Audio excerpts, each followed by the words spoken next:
Heavenly safety locker. 4వ పాఠంగా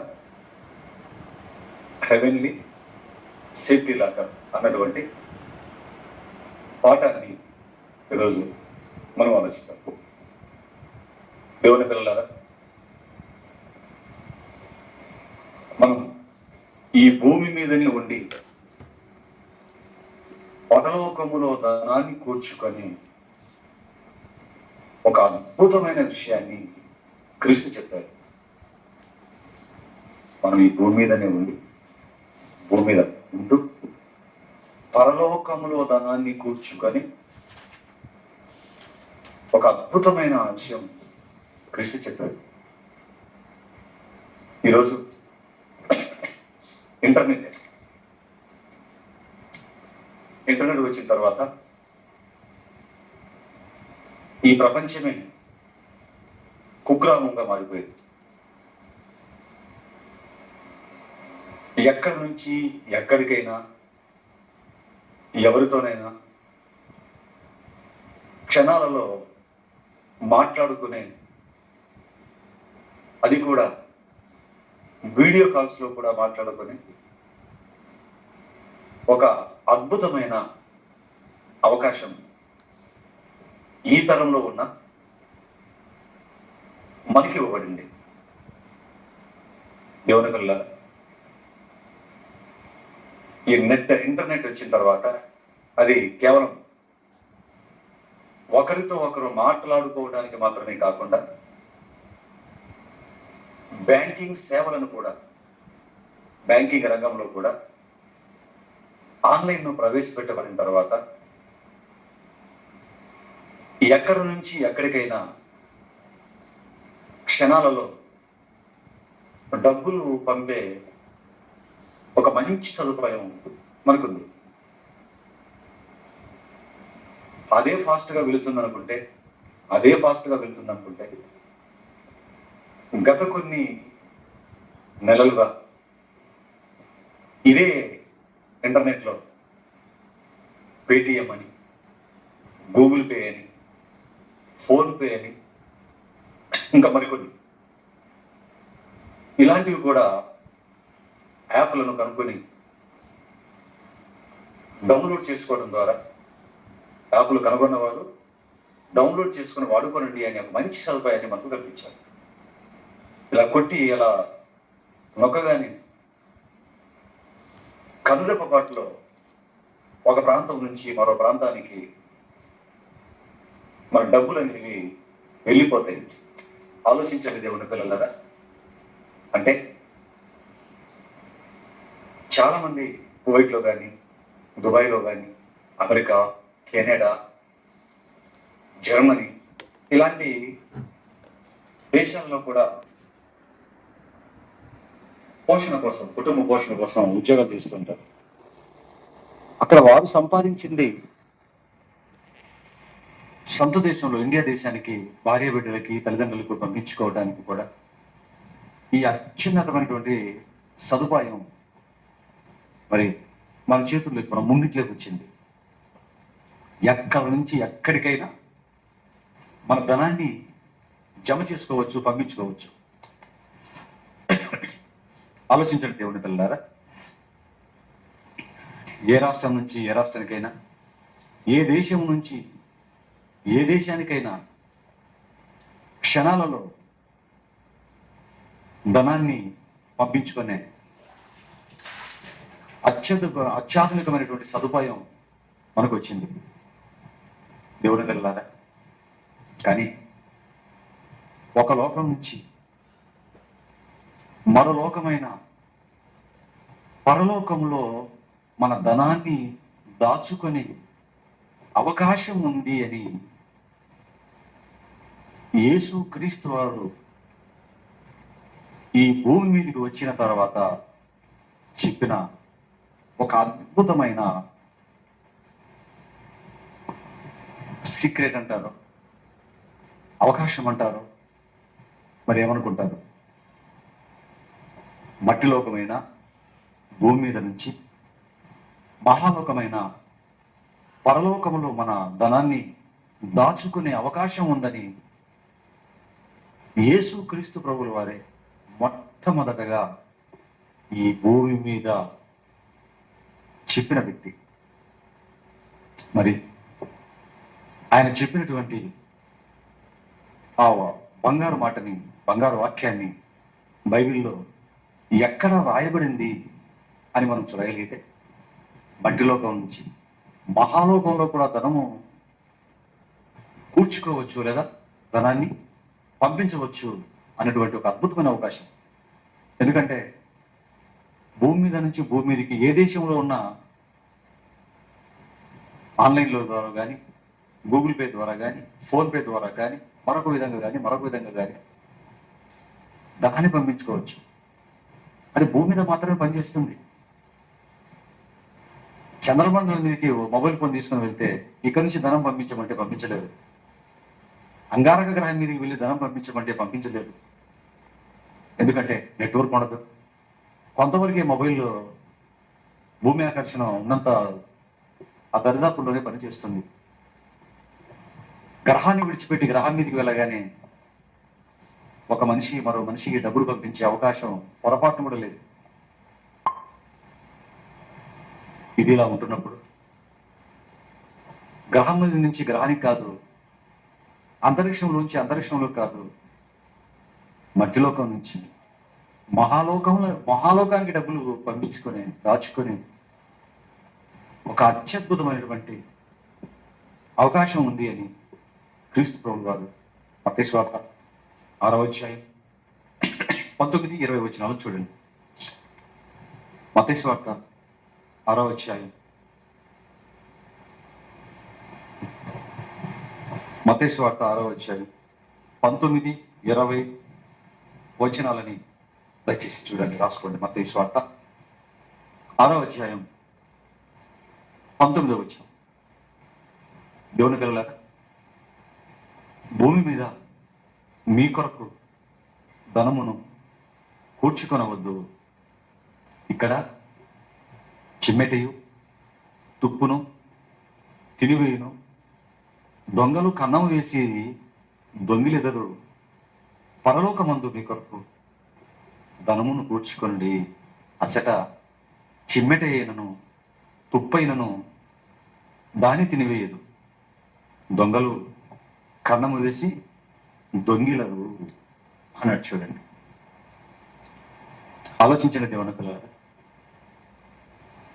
ఏమండి, ఇప్పుడు మనం చదివిన భాగం ఏమంటారు అంటే, ఇది ఎక్కడ యేసుక్రీస్తు వారు చెప్పారు, ఎక్కడ ఉన్నప్పుడు చెప్పారు అంటే 6వ అధ్యాయం 7వ అధ్యాయం 5వ అధ్యాయం 6, 7 ఈ అధ్యాయాలని కొండ మీద ప్రసంగాలు అంటారు. ఆయన కొండ మీద కూర్చున్నప్పుడు వేల కొలదిగా జనాలు వచ్చినప్పుడు వారిని ఉద్దేశించి చెప్పబడిన మాటలు ఇవన్నీ కూడా ఒకే సందర్భంలో చెప్పాడు. అధ్యాయాలుగా మన సరళత కోసం మనం విభజించుకొని చదువుకుంటున్నాం. అంటే ఈ అధ్యాయాలు ఒకేసారి వన్ సిట్టింగ్లో క్రీస్తు ప్రభువుల వారు కూర్చుండి మాట్లాడిన కొండ మీద ప్రసంగంలోని మాటలు. కొండ మీద ప్రసంగం అనగానే ప్రారంభం నుంచి క్రైస్తవుల్లో ఒక రకమైనటువంటి ఆసక్తి, ఈ మాటలకి ఒక రకమైన ఇంపార్టెన్స్ ఇవ్వటం మొదటి నుంచి ఉంది. ఏది ఏమైనా కొండ మీద ప్రసంగాల్లో మాట్లాడుతూ క్రీస్తు ప్రభువు వారు చెప్పిన మాటే ఇప్పుడు మనం చదువుకున్నమాట. ఆయన ఏం చెబుతున్నాడు అంటే, భూమి మీద మీ కొరకు ధనమును కూర్చుకొనవద్దు. ఇక్కడ చిమ్మెటయు తుప్పును తినివేయును, దొంగలు కన్నము వేసి దొంగిలిదరు అన్నాడు. చూడండి, ఆలోచించండి జాగ్రత్తగా ఈ మాటలు మనం చూడగలిగితే, భూమి మీద మీరు ధనాన్ని కూర్చుకోకండి అన్నాడు. భూమి మీద మీరు ధనాన్ని కూర్చుకోకండి అన్నాడు. బ్యాంకులలో కానీ, బీరువాలలో కానీ, మీ ధనాన్ని కూర్చుకోకండి అన్నాడు. దేవుని పిల్లలారా, క్రీస్తు ప్రభువుల వారు చెప్పిన ప్రతి మాట, ప్రతి పదం ప్రాముఖ్యమైనది. ఆలోచనతో కూడుకున్నవి ఆయన మాటలు. ధ్యానిస్తేనే కానీ అర్థం కానివి ఆయన మాటలు. జాగ్రత్తగా ఈ మాటను ఆలోచిస్తే, మీరు భూమి మీద ధనాన్ని కూర్చుకోకండి అన్నాడా? సంపాదించకండి అన్నాడా? జాగ్రత్తగా ఆలోచిస్తే, సంపాదించడం వేరు, కూర్చుకోవడం వేరు. సంపాదించడం వేరు, కూర్చుకోవడం వేరు. సంపాదించటం అంటే కష్టపడి ఏదో ఒక పని చేసి ఆర్జించిన దాన్ని లేదా తెచ్చుకున్న దాన్ని ఈజీ పదం. ఆర్జించడం కొంచెం కాస్ట్లీ పదం. తెచ్చుకోవటం కష్టపడి తెచ్చుకోవటం లేదా దీన్నే సంపాదించడం అంటారు. కష్టపడి 4 రూపాయలు తెచ్చుకోవటాన్ని సంపాదించటం. ఈ సంపాదించిన సంపాదనను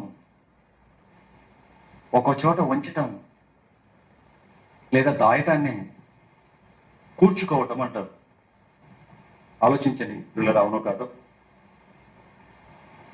ఎందుకంటే మనుషులు సంపాదించే ప్రతి ఒక్కరూ తప్పనిసరిగా ధనాన్ని ఒక చోట దాచుకుంటారు లేదా కూర్చుకుంటారు.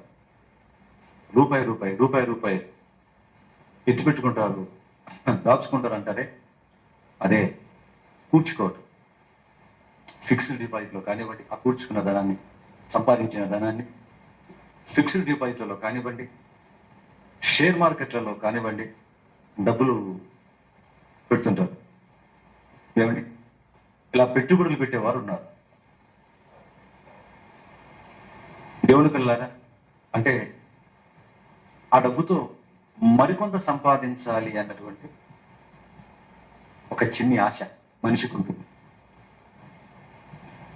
మనుషులు చేస్తున్న ఈ విషయాన్ని క్రీస్తు ప్రభువుల వారు బాగా గమనించాడు. బాగా గమనించిన తర్వాతే చెప్తున్నాడు, భూమి మీద మీ ధనాన్ని కూర్చుకోవద్దు అన్నాడు.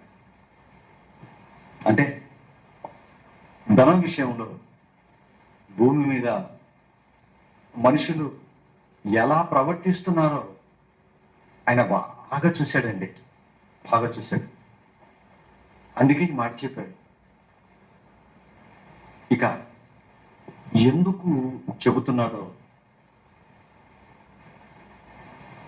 మనం ఆలోచిస్తే, ఇక్కడ ఎందుకు ఎలా చెబుతున్నాడో మనం ఆలోచించగలిగితే, ఇక్కడ చిమ్మెట తుప్పు తినివేస్తుంది, దొంగలు కూడా కన్నము వేసి దొంగిలుతారు నాయన అన్నాడు. ఎందుకు భూమి మీద ధనం కూర్చుకోవద్దు అన్నాడు? మొదట కూర్చుకోవద్దు అన్నాడు. ఎందుకు కూర్చుకోవద్దో తర్వాత చెప్పాడు. భూమి మీద మీరు ధనాన్ని కూర్చుకుంటే చిమ్మెట పడుతుంది, తుప్పైనా పడుతుంది, దొంగలు కన్నము వేసి దొంగిలుతారు. ఈ అవకాశాలు ఉన్నాయి అని చెప్పాడు. పిల్లల, మొదటి శతాబ్దంలో క్రీస్తు చెప్పిన మాట ఇది. ప్రారంభపు శతాబ్దంలో క్రీస్తు వారు చెప్పిన మాటలు. ఏదో చెప్పాలని కానివ్వండి, చెప్పకపోతే బాగోదేమో అని కానివ్వండి, ఈ మాటలు ఆయన చెప్పటం లేదు.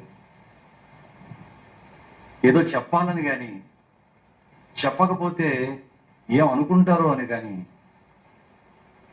మనుషుల్ని సంతోష పెట్టడానికి ఈ మాట చెప్పలేదు ఆయన. మరి ఎందుకు చెప్పాడు అంటే, వాస్తవానికి ఏం జరుగుతుందో చెప్పాడు. వాస్తవానికి ఏం జరుగుతుందో చెప్పాడు. చెప్పటం వేరు, ఊహించి చెప్పటం వేరు. యేసుక్రీస్తు వారు ఇక్కడ ఊహించి చెప్పడం లేదు, జరుగుతుందేమో అని ఊహించి చెప్పడం లేదు, ఖచ్చితంగా జరగబోయే దానిని కన్ఫర్మ్ చేసి చెప్పాడు. యేసుక్రీస్తు ఈ మాటలు చెప్పేటప్పటికండి అసలు బ్యాంకింగ్ రంగం అనేదే అభివృద్ధి కాలేదు, కనుగొనబడలేదు. మళ్ళా చెప్తాను, ఈ మాటలు మొదటి శతాబ్దంలో ఆయన చెప్పేటప్పటికీ ఈ ప్రపంచంలో ప్రజలు బ్యాంకింగ్ రంగం అనే దాన్ని కనుగొనలేదు. బ్యాంక్ అనేది అసలు ఆ వ్యవస్థే భూమి మీద లేదండి, లేదు. బ్యాంకులు అనేవి, బ్యాంకు వ్యవస్థ అనేది లేనప్పుడే ఎంత బాగా చెప్తున్నాడు చూడండి. దొంగలు కన్నము వేసి దొంగిలెదరు, అది చిమ్మెట పడుతుంది, చెదులు పడుతుంది అంటున్నాడు చూడండి. దేవుని పిల్లారా, బ్యాంకులో డబ్బులు వేసుకున్న దొంగలు కన్నం వేసి దొంగిలుతారా? బ్యాంకులో కన్నము వేయకుండా కూడా దొంగిలే వాళ్ళు లేరా? ఒక చార్మినార్ బ్యాంకు కానివ్వండి, ఒక కృషి బ్యాంకు కానివ్వండి, ఎందరో పేదలు కష్టపడి దాచుకున్న సొమ్మును వాటిని మెయింటైన్ చేసిన బ్యాంకు యాజమాన్యమే ఎలా లూటి చేసిందో, బోర్డు తిప్పేసిందో మనం అందరం గత కాలంలో చూసాం. కష్టజీవుల కష్టార్జితాన్ని నొక్కేసి బోర్డు తిప్పేసింది కృషి బ్యాంకు, చార్మినార్ బ్యాంకు. ఇక సేవలు విస్తరిస్తున్నామన్నారు బ్యాంకు వారు. సేవలు విస్తరిస్తున్నాం, ఆ సేవలను విస్తరిస్తున్నాం అని ఏటీఎంలను పెట్టారు. మా దగ్గరికి అవసరం లేదు, ఒక కార్డు ఇస్తాం, ఆ కార్డు తీసుకెళ్తే అందులో కొట్టేసి ఆ పిన్ ఏదో మీరు కొట్టేయండి, స్పాట్లో మీకు అమౌంట్ వస్తుంది అన్న. ఏమండి, ఇవి వినియోగదారులకు ఎంతవరకు ఉపయోగపడుతున్నాయో తెలియదు కానీ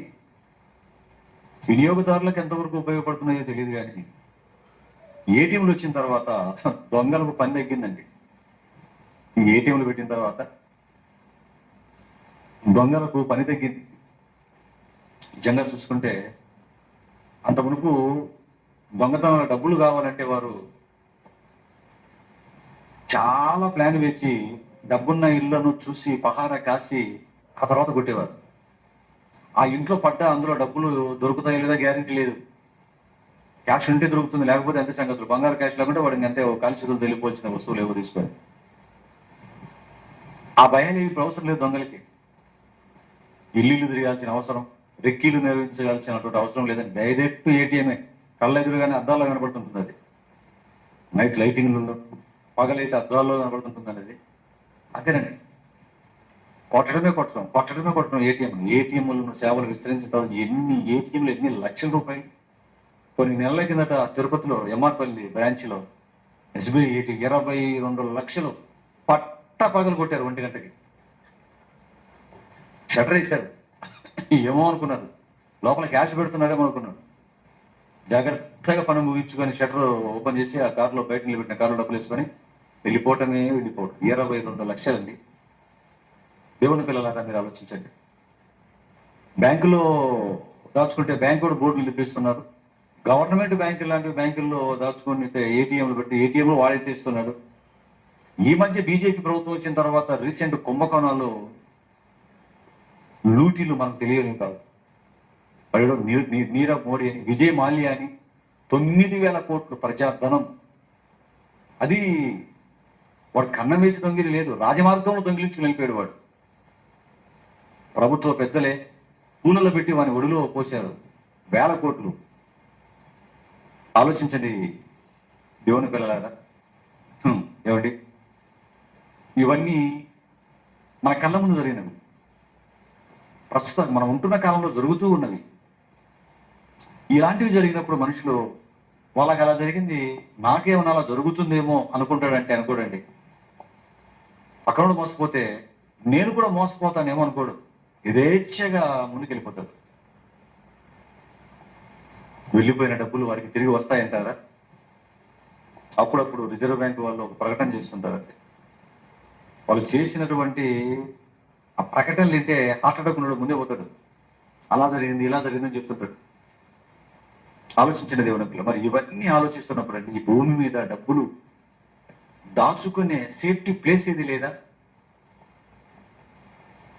ఎందుకు లేదండి? ఈ బ్యాంకులో అయితే ఎలా జరుగుతుంది, కానీ ద సేఫెస్ట్ బ్యాంక్ అంటూ వరల్డ్లో ఒక బ్యాంక్ ఉందండి, అదే స్విస్ బ్యాంక్ అండి. స్విస్ బ్యాంకులో డబ్బులు దాచుకుంటే మా డబ్బుకు భద్రత అండి, సేఫ్టీ అండి. లాకర్ కూడా చాలా సేఫ్టీ లాకర్ అది భూమి మీద అని అంటారా? దేవుని పిల్లారా, స్విట్జర్లాండ్ ఉన్నటువంటి దీంట్లో ప్రపంచంలో ఉన్నటువంటి పెద్ద పెద్ద కోటీశ్వర్లు దాచుకోవటానికి స్విస్ బ్యాంక్ అనేది పెట్టారండి. వాళ్ళు ఎన్నో జాగ్రత్తలు తీసుకున్నారు కనుక, అక్కడ అకౌంట్ ఉంటే ఎవరికి ఎంత ఇస్తున్నారు, ఎవరికి ప్రపంచం ఎవరికి చెప్పరు కనుక, బాగా డబ్బున్న వారు, ఈ రాజకీయ నాయకులు ఇలాంటి వాళ్ళు ఏం చేశారంటే డబ్బులు తీసుకెళ్ళిపోయి ఆ స్విస్ బ్యాంకులో వందల వేల కోట్లు వేసేసుకున్నారు. ఏమంటే అలా వేసుకున్నారు. అందులో ఆ వేసుకున్నవాడు ఎవరికి చెప్పడు. పొరపాట్ల వాడు ఆ పెన్ను కానివ్వండి, దాని వివరాలు చెప్పుకోవాలి, అంతా దొంగడపే కదండి. అదంతా కష్టపడి ఎవడు కూడా 10,000 కోట్లు 20,000 కోట్లు కష్టపడి ఏ కష్టం చేసి ఎంత సంపాదిస్తాడు? ఏ కష్టం, ఏ ఉద్యోగం చేస్తే వాడికి నెలకు ₹1,00,00,000 శాలరీ వస్తుందో మీరు ఆలోచించండి పిల్లరా. నెలకు 50 కోట్లు, 100 కోట్లు, 200 కోట్లు, 300 కోట్లు, ఎన్ని రోజులు పనిచేస్తే అన్ని కోట్లు వస్తాయి. అంటే ఇదంతా కూడా అక్రమంగా సంపాదించినటువంటి అక్రమమైన సంపాదన. అక్కడేసి వీడు పొరపాటున ఎవరికి చెప్పకుండా చచ్చిపోయాడు అనుకోండి, వీడు ధనం అక్కడేసి ఇక్కడ చచ్చిపోయాడు అనుకోండి, వీడు ఆ ధనం ఏమవ్వాలి? ఆ స్విస్ బ్యాంక్ వాడికి చచ్చిపోయిన సంగతి వాడికి ఎవరు చెప్తాడు? అసలు వీడికి స్విస్ బ్యాంకులో అకౌంట్, స్విస్ బ్యాంకులో డబ్బులు వేసాడన్న సంగతి ఎవరికి చెప్పకుండా వీడి చేస్తే వాడికి తెలియదు. స్విస్ బ్యాంక్ వాడికి నా ఖాతాదారుడు చచ్చిపోయిన సంగతి వాళ్ళకి తెలియదు. అలా ప్రపంచంలో ఎందరో వేల కోట్లు వేసుకొని చచ్చిపోయిన వారు ఉన్నారని ఏమిటి? ఆ డబ్బు కోసం ఎవడు రాక దాన్ని తీయకండి పేపర్లో న్యూస్ చేశాడు.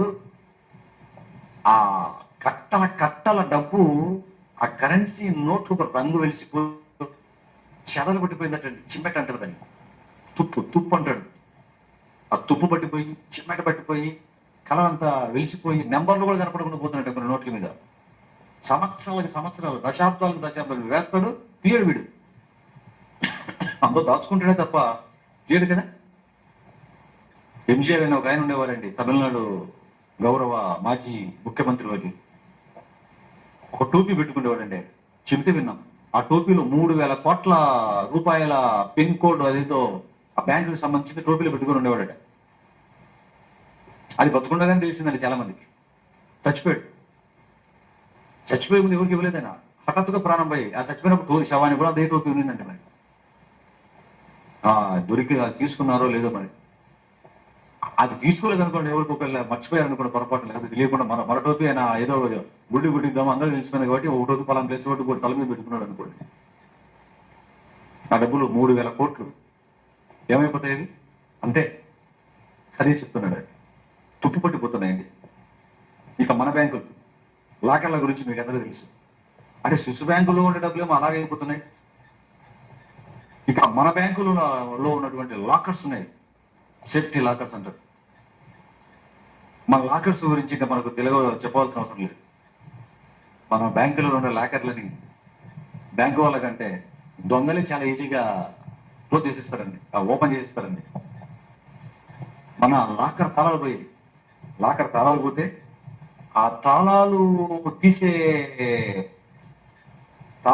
తయారు చేసేవాడిని తీసుకొచ్చిస్తే అండి, చిటికలో తయారు చేసి ఇచ్చాడు ఆ తాళాన్ని. ఆ లాకర్ ఓపెన్ చేశాడండి వాడు. ఆ తాళం పెట్టి ఈ తాళం పెట్టి రెడీ చేసి దాన్ని తీసాడు. ఏమంటే వాడు దానికి క్షణాల్లో తీసేస్తున్నాడంటే, ఆ తాళాలు బ్యాంకు వాళ్ళకే తయారు చేసి ఇచ్చాడంటే దొంగ కూడా తయారు చేసేవాళ్ళు వాడు. లాకర్లలో ఉన్న డబ్బుకి ఏమైనా సేఫ్టీ లాకర్ అంటున్నారు కదా, దానికి ఏమైనా మనకి ఏమైనా గ్యారెంటీ ఉందా అండి? దానికి గ్యారెంటీ లేదు. కొని యేసుక్రీస్తు ప్రభువుల వారు చిమ్మెట తుప్పు పడుతుంది, దొంగలు కన్నం వేసి దొంగిలుతారు అన్నారు కదా. ఏమిటి బ్యాంకులలో ఉన్న వాటికి దొంగలు కన్నం వేస్తారు, లేకపోతే బ్యాంకులో వాళ్ళే మోసం చేసి తీసుకెళ్ళిపోతారు? ఒకవేళ మర్చిపోయాడు అనుకో, ఆ బుక్ ఇక్కడ పడేసి తెలియకోకుండా అకౌంట్ నెంబర్ మర్చిపోయాడు అనుకోండి, అది ప్రాబ్లం అయిపోతుందండి. చచ్చిపోయాడు అనుకోండి అలా స్విస్ బ్యాంకులు అట్లు పెట్టి, అది కూడా ఇటు కాకుండా పోతుంది. మొత్తానికి అది లాస్ అయిపోతారు. దొంగలు కన్నా వేసి దొంగలగలరు, సంథింగ్ ఏదైనా జరగచ్చండి. కానీ రాజుల కాలంలో ఈ పొరపాటు లేదండి. రాజుల కాలంలో ఉన్నటువంటి ఆ ప్రజలకి జాగ్రత్తగా ఎవరు డబ్బు వాళ్ళు ఇంట్లో పెట్టుకున్నారండి అని అనుకుంటున్నారు. రాజుల డబ్బులకే గ్యారెంటీ లేదు, రాజుల డబ్బులకే భద్రత లేదు. ఎందుకు తెలుసా? యుద్ధాలు జరిగేటప్పుడు ఆ ధనాన్నంతా వాళ్ళు కోటలో ధనాగారంలో పెట్టుకుని ఉండేవారు కదండి. మనులు, మాణిక్యాలు. ఒక ట్రావెన్కోర్ రాజులే సుబ్రహ్మణ్యం టెంపుల్లో కేరళ 2 లక్షల కోట్ల విలువైనటువంటి బంగారును దాచారండి. ఒక ప్రాంత రాజులు, ట్రావెన్కోర్ రాజులు. కేరళలో ప్రాంతం, కేరళకంత రాజులు కాదు మరి. కేరళ, ఆంధ్ర, తమిళనాడు, కర్ణాటక పరిపాలించిన చోళుల దగ్గర ఎంత ఉండాలి, పల్లవ దగ్గర ఎంత ఉండాలి, పాండ్యుల దగ్గర ఎంత ఉండాలి, కాకతీయుల దగ్గర ఎంత ఉండాలి. ఇలాంటి రాజులు అండి. విజయనగర సామ్రాజ్యం రత్నాలు రాసులు పోసి అమ్మినటువంటి ఘన చరిత్ర. మొఘలులు భారతదేశాన్నే పరిపాలించిన మరో ఘన చరిత్ర. రోమన్స్ ప్రపంచాన్నే పరిపాలించిన ఘన చరిత్ర. పిల్లరా, ఇలా చిన్న చితక రాజులు, జమీందారులు మొదలుకొని చిన్న ప్రజలు మొదలుకొని రాజుల కాలంలో ఉన్నటువంటి ఆ ప్రజల వారు సంపాదించిన కష్టార్జితాన్ని వారు ఎక్కడ దాచుకోవాలి? వాళ్ళు ఏమైనా సేఫ్టీగా దాచుకున్నారు అనుకున్నారా? రాజులే ఉన్నారనుకున్నారు. రాజులే తీసుకొని మీరు ఉదాహరణకి, రాజులు ఆ వాళ్ళ ధనాన్నంతటిని కూడా ధనాగారంలో, కోటల్లో కింద ఎక్కడో పెట్టుకొని ఉంటారు. ఇక యుద్ధాలు జరుగుతున్నాయి అనుకోండి, యుద్ధాలు జరుగుతున్నప్పుడు ఏం చేస్తారు వారు? యుద్ధాలు జరుగుతున్నాయంటే వచ్చేస్తారు, మీరు సైన్యాలంతా పడిపోతారు, కోటల మీద, ఊర్ల మీద పడిపోతారు. కాబట్టి యుద్ధాల్లో ప్రాణ నష్టాన్ని ఎలాగో ఆపలేము కనుక కనీసం ధన నష్టం ఉన్నా జరగకుండా ఉండాలన్న ఆలోచనతో ఆ ధనాన్నంతా తరలించుకుని పోయి ఎక్కడో ఏ అడవుల్లోనో ఏ కొండ గుహల్లోనో పెట్టేసి, గుర్తులు పెట్టేసి కొన్ని అలా రిటర్న్ వచ్చేవారు. ఏమండి, అలా దాచేసి వచ్చిన వీళ్ళు మొత్తం అంతా ఆడ మగ మొత్తం అంతా యుద్ధంలో చచ్చిపోయారు అనుకోండి, కుటుంబాలు చచ్చిపోయారు అనుకోండి. యుద్ధంలో ఎందుకంటే మగవాళ్ళు చచ్చిపోతారని ఆడవాళ్ళు చంపవసరం లేదు, వాళ్ళు పట్టుకెళ్ళిపోతారు. జుత్తు పట్టుకొని లాక్కెళ్ళిపోతారు పిల్లల్ని, ఆడవాళ్ళని. మగవాళ్ళు చచ్చిపోయారు, మేము సేఫ్టీగా ఉంటాం అనడానికి లేదు, ఊడ్చుకుపోతారు అందరినీ. అటువంటి పరిస్థితుల్లో వాడు అన్ని దాచుకొని వెళ్ళిపోయి మొత్తం యుద్ధంలో చచ్చిపోయాడు అనుకోండి, రాజు, సేనాధిపతి, మంత్రులందరూ కూడా. మరి ఆ ధనం పరిస్థితి ఏంటి? లక్షల కోట్ల విలువ చేసే ధన పరిస్థితి ఏంటండి? భద్రత ఉందా దానికి? అంతే. దాచినోడికి తెలుసు సీక్రెట్, దాన్ని ఎవరు చూసేది? ఆ తర్వాత మరికొందరు దాచి కొన్ని గుర్తులు పెట్టుకుంటారు. ఏ తుఫానులో కొన్ని సంవత్సరాల తర్వాత కదండి, ఈ తుఫాను కానివ్వండి, ఈ భూకంపాలు కానివ్వండి, పెనుగాలులు కానివ్వండి, వరదలు కానివ్వండి వచ్చినప్పుడు వాడు పెట్టుకున్నట్టు గుర్తులను చెరిగిపోతే దాచిన వాడే కనుకోలేడు. ఎక్కడ దాచిపెట్టాడో తెలియక జుట్టు కొక్కుని, బుర్ర కొక్కుని ఇలాగా వెళ్ళిపోవడమే. అందుకే అప్పుడప్పుడు తవ్వకాలు జరుపుతున్నప్పుడు రోడ్ల కోసమో, మధ్యాహ్నం కోసమో, మరొక దాని కోసమో తవ్వకాలు జరిపేటప్పుడు లంకె బిందెలు అని బయటపడుతుంటాయి. అవి భూమి తయారు చేసి పైకి ఇచ్చినవి కదా, అవి మనుషులే దాచినవి బయటపడతాయి. ఆ బయట పడినటువంటి లంకె బిందెలు ఉన్నటువంటి ఆ కాయిన్స్, నాణ్యాలను చూస్తున్నాడు రండి, తుప్పు పట్టిపోయి, చిమ్మెట పట్టిపోయి, ఏమండి దగదగా మెరిసే ఆ బంగారు నాణ్యాలు, వెండి నాణ్యాలు కాంతులు కోల్పోయి, ఆ కాంతి కోల్పోయి నల్లగా మారిపోయారు, మట్టితో కూడుకుపోయి అండి ఎలా ఉంటాయో చాలాసార్లు మనం చూసాం. యూట్యూబ్లో కూడా చాలా వీడియోస్ పెట్టారు. అంటే రాజుల కాలంలో కూడా వారు సంపాదించిన ధనాలకు భద్రత అనేది అప్పటికి అసలు లేదు. ఎవరికి కంటపడినా వీడు తెలియకుండా వారు తస్కరిస్తారు. ఎవరికి తెలిసినా దాన్ని చీకటి వెళ్ళిపోయి దాన్ని తవ్వుకొని లేపుకొని వెళ్ళిపోతాడు. చూసారా? ఆ కాలంలో కూడా అలాగే వాడు అలాగే దాచి మర్చిపోయాడు అనుకోండి, దశాబ్దం ఉంటుంది, లేకపోతే అర్ధ శతాబ్దం ఉంటుంది. శతాబ్దం అంటే 100 సంవత్సరాలు ఉంటుంది, 200 సంవత్సరాలు ఉంటుంది, 300 సంవత్సరాలు ఉంటుంది. ఎన్ని సంవత్సరాలు ఉంటుంది చెప్పండి? వందల సంవత్సరాలు అయిపోతే ఏమైపోతుంది? మట్టిలో కలిసిపోతా చెప్పండి పిల్లరా. మన్నైపోయి అవకాశం కూడా లేకపోతే పిల్లరా. అందుకేనండి మనుషులు ధనాన్ని దాయడానికి పడుతున్న తాపత్రయాన్ని చూశాడు యేసుక్రీస్తు. ఈ మనుషులు ధనాన్ని దాయటానికి పడుతున్న ఈ తాపత్రయాన్ని యేసుక్రీస్తు వారు చూశారు. ఒక విషయాన్ని నేర్పించటానికి, ఆ విషయాన్ని ఎలా చెప్పాలి అన్న ఆలోచన ఎప్పుడు ఉండాలి. మనుషులు పడుతున్న తాపత్రయాన్ని చూశాడు డబ్బుల విషయంలో. ఆ విషయాన్ని ఎలా చెప్పాలో మనకు తెలిసి ఉండాలి. ఏమండి, ముఖ్యంగా బోధ చేస్తున్నప్పుడు అండి, వాక్యాన్ని చెప్తున్నప్పుడు యేసుక్రీస్తు బోధ కదా చేశాడు. మన మీద ప్రసంగాలు అంటారు. బోధిస్తున్నప్పుడు లేదా ప్రసంగిస్తున్నప్పుడు ఏం చెప్పాలో తెలియాలి, ఎలా చెప్పాలో తెలియాలి. ఏం చెప్పాలో తెలియాలి, ఎలా చెప్పాలో తెలియాలి. ఆలోచించండి. ఏం చెప్పాలో తెలిసి ఎలా చెప్పాలో తెలియలేదు అనుకోండి. అంటే నీకు సబ్జెక్ట్ తెలుసు, సబ్జెక్ట్ ఉంది, కానీ చెప్పటం నీకు రాదు.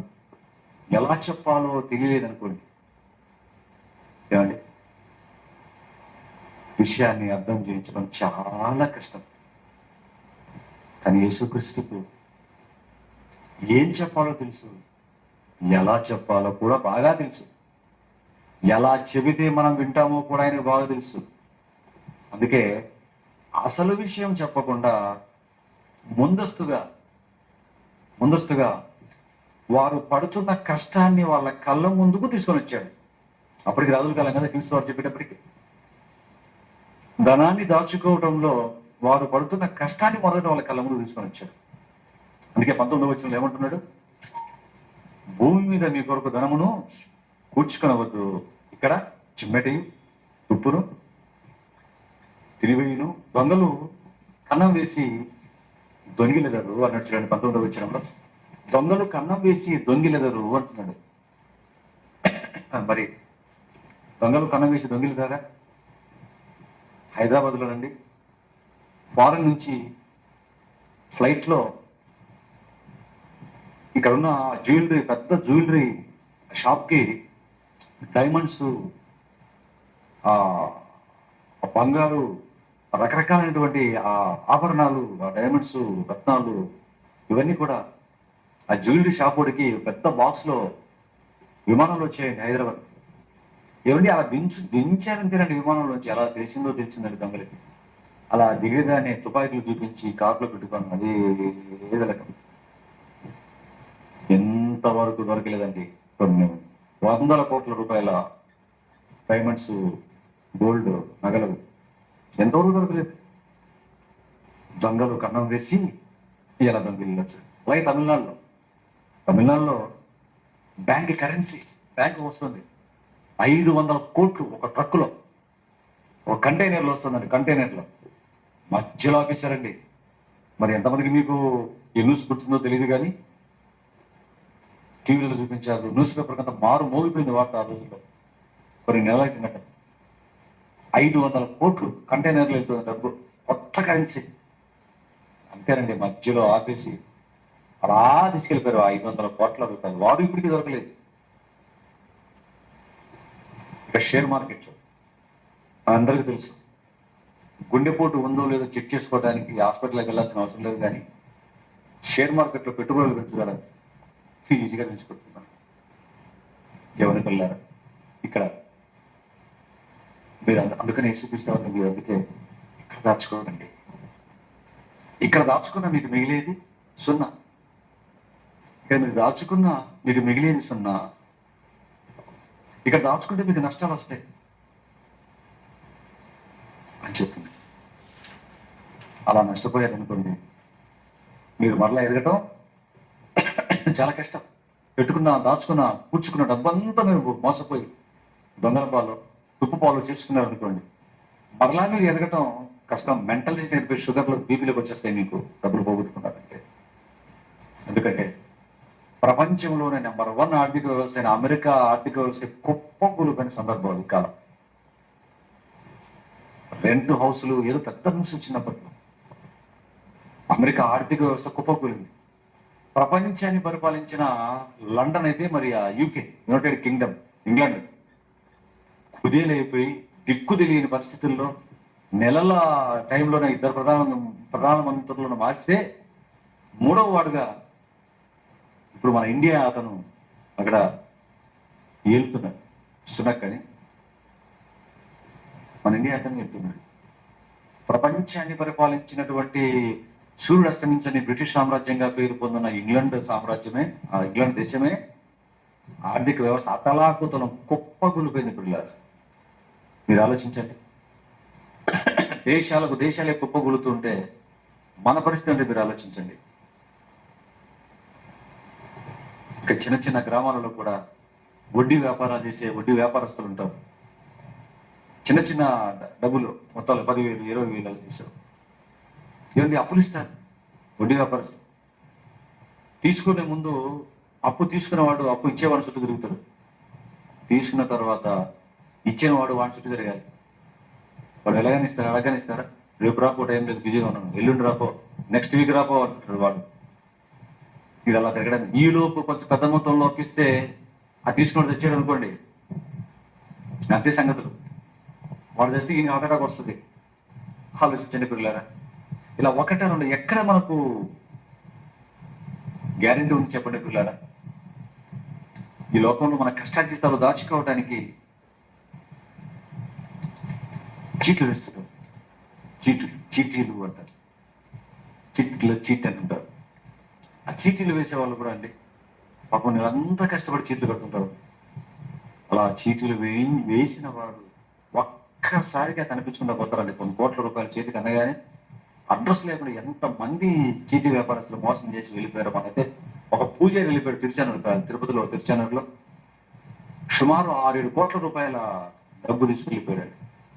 వచ్చాడు, మనం లొంగిపోయాడు అతను పూజారి. గుడిలో పూజారి కదా అందరూ కట్టారండి. దేవుని పిల్లలారా మీరు ఆలోచించండి.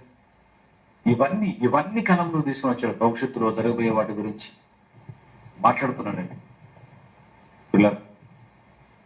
అందుకే సబ్జెక్ట్ తెలిసిన ఆయన మొదట ఏం చెబితే గాడిలో పడతారో ఈ మనుషులు, ఏం చెబితే మనసు పెడతారో చెప్తున్నాడు. మొదట మీ ధనాన్ని కూర్చుకుంటే భూమి మీద పరిస్థితి ఎలా ఉంటాయో చెబుతున్నాడు. వారికి తెలిసింది చెప్తున్నాడు.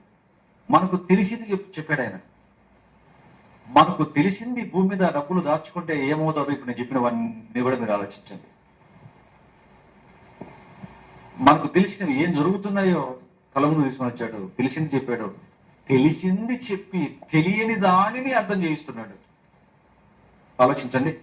అంటే మనకు తెలిసింది చెప్పి తెలియని దానిని అర్థము చేయిస్తున్నాడు యేసుక్రీస్తు. దీన్ని ఏమంటారు తెలుసా అండి? ఈ విద్యా వ్యవస్థ అంటే పిల్లలకు స్కూల్ పాఠాలు నేర్పే ఈ వ్యవస్థలో ఇదొక సూత్రం. ఏది? తెలిసిందాన్ని చెబుతూ తెలియని దాన్ని అర్థం చేయించడం, తెలిసిన దాన్ని చూపి తెలియని దాని గురించి అర్థం చేయించడం. ఇదొక సూత్రం అండి. ఈ సూత్రాన్ని ఏమంటారంటే ఇంగ్లీష్లో నౌన్ టు అన్నౌన్ అంటాడు. నౌన్ అంటే తెలియడం, అన్నౌన్ అంటే తెలియకపోవడం. నౌన్ టు అన్నౌన్ అంటే తెలిసిన దాని గురించి మాట్లాడుతూ తెలియని దానిని అర్థం చేయించడం, నేర్పించడం. అదేవిధంగా సరళత నుండి సంక్లిష్ట దశ అంటారు తెలుగులో. తెలుగులో అయితే సరళత అంటే ఈజీ, సంక్లిష్టత చాలా కష్టం. అంటే సరళత నుంచి సంక్లిష్ట దశ అంటుంటారు. సింపుల్ టు కాంప్లెక్స్ అంటారు సూత్రాన్ని. ఇంగ్లీష్లో కొంచెం వచ్చిన పిల్లలకి, చదువుకున్న పిల్లలకి బాగా అర్థమవుతుంటారు నేను చెప్తున్న మాట. Simple to complex.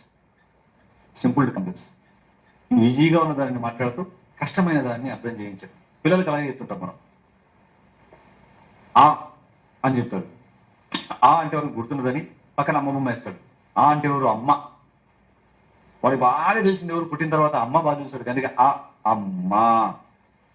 ఆ అమ్మ తర్వాత చుట్టూ ఉండే జంతువులలో ఎక్కువ దగ్గర ఉంటుండే ఆవులు.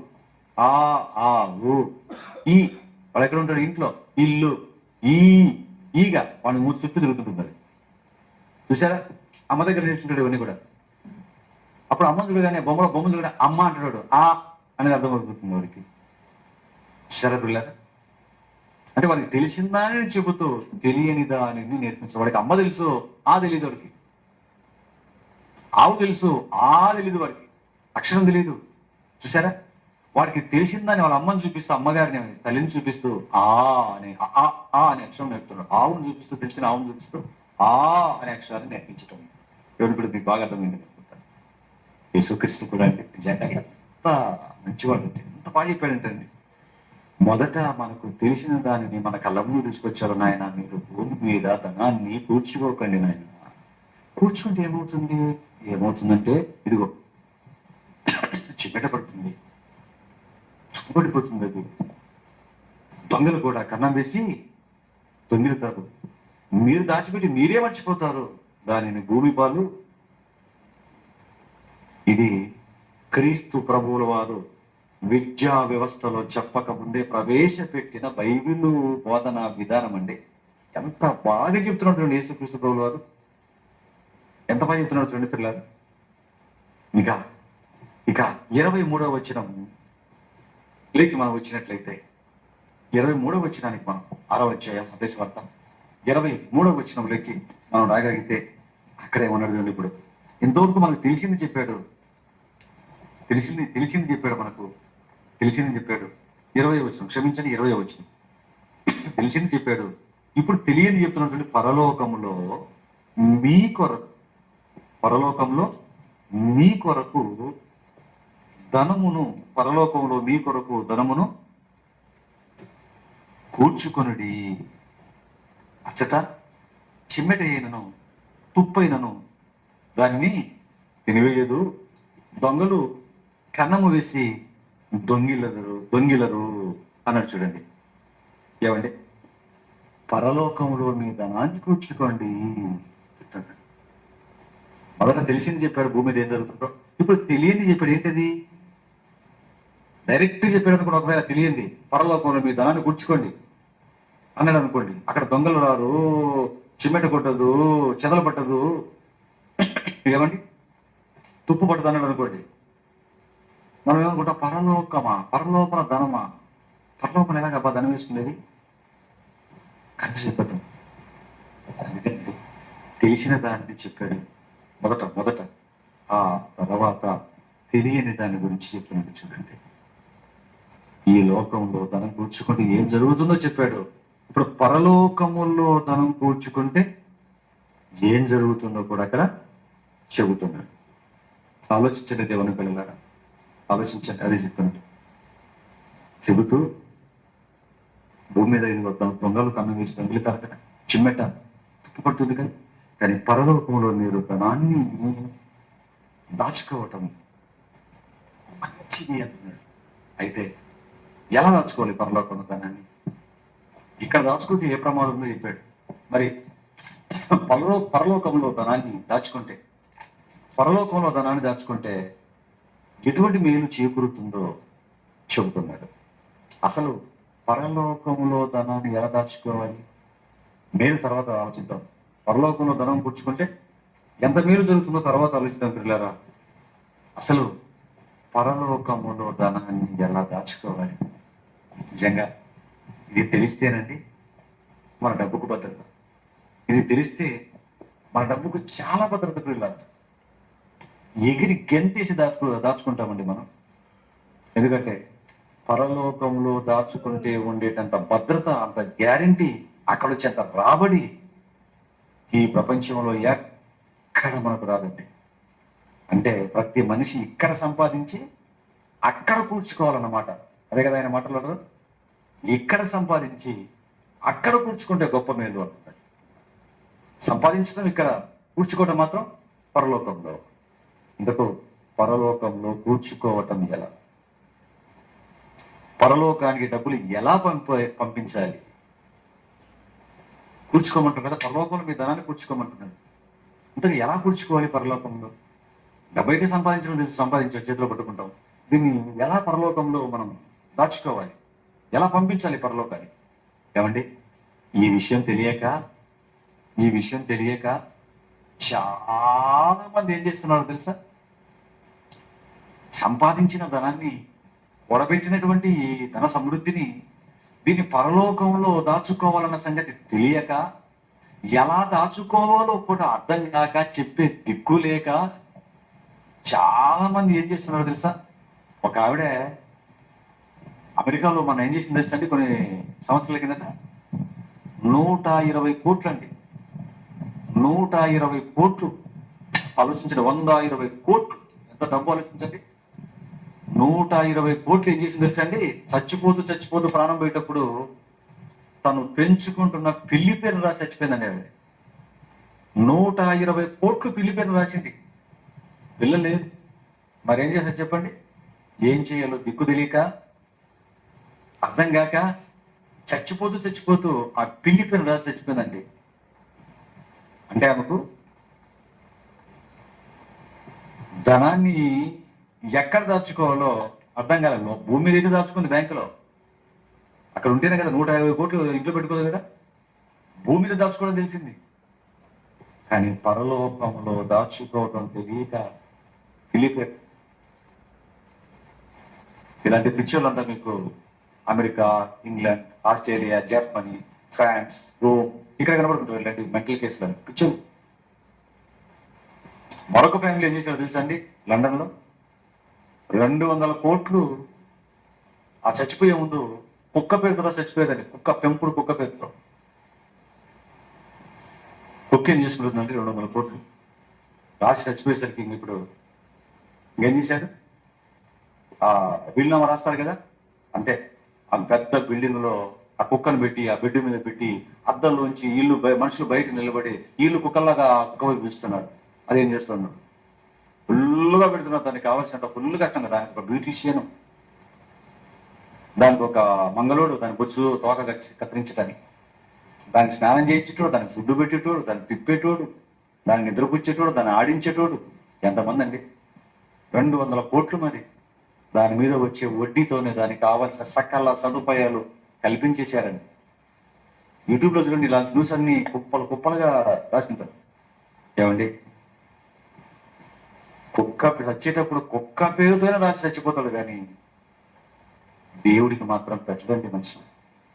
చచ్చేటప్పుడు కుక్క పేరుతోనే రాసి పెడతాడేమో కానీ దేవుడికి మాత్రం పెట్టడన్నమాట.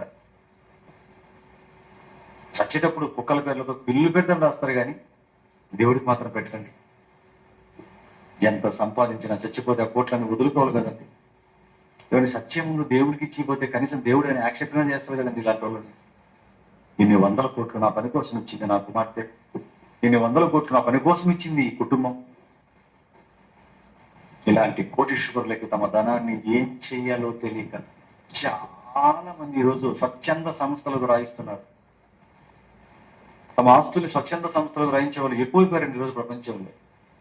అందుకే ఆశ్రమాలు ఎక్కువైపోయి చూడండి, అనాథాశ్రమాలు, వృద్ధాశ్రమాలు, ఏమండి ఆశ్రమాలు ఎక్కువైపోయి ఆ ఆశ్రమాలకు వచ్చిన డబ్బులు ఏం చేయాలి తెలియక వాళ్ళు 100,000 ఎకరాల భూములు కొంటున్నారు.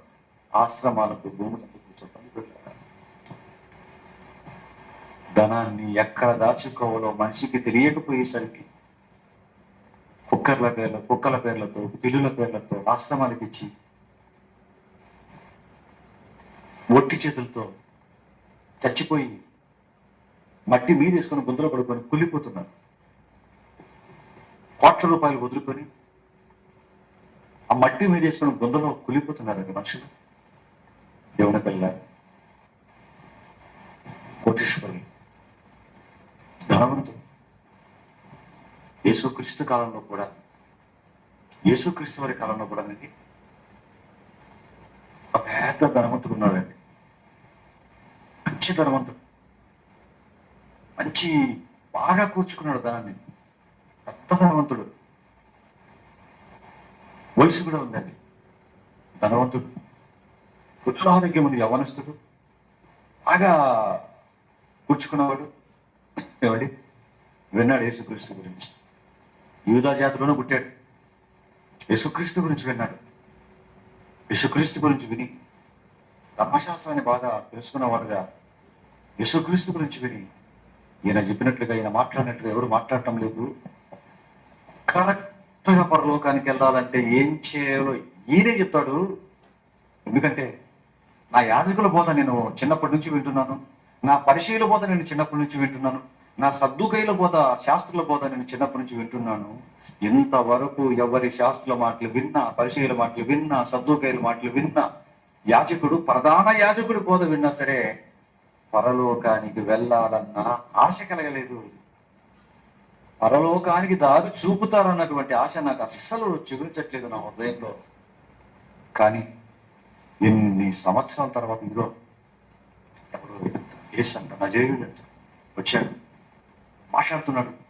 నోరు విప్పి మాట్లాడాడంటే ఆ మాట ఒక 2 నిమిషాలు విన్నామంటే ఖచ్చితంగా పరలోకానికి వెళ్ళే మార్గాన్ని చెప్తున్నాడు.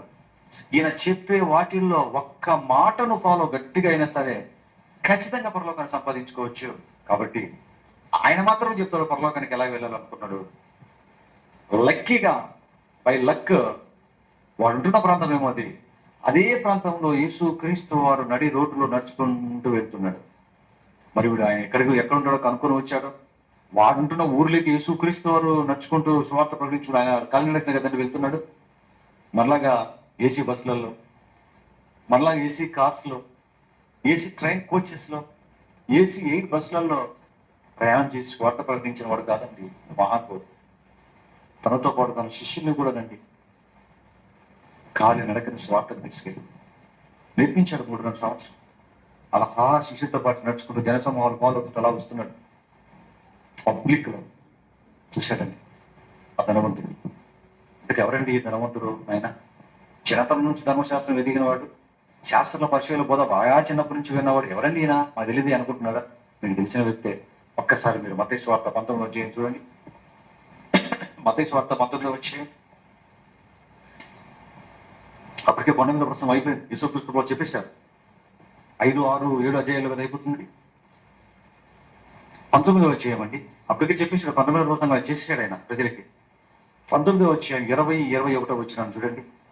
మత్తయి సువార్త 19వ అధ్యాయం 20వ వచనం, 21వ వచనం. అందుకు యేసు 16 చూడండి, పరిచయం చేస్తాను ఆయన గురించి.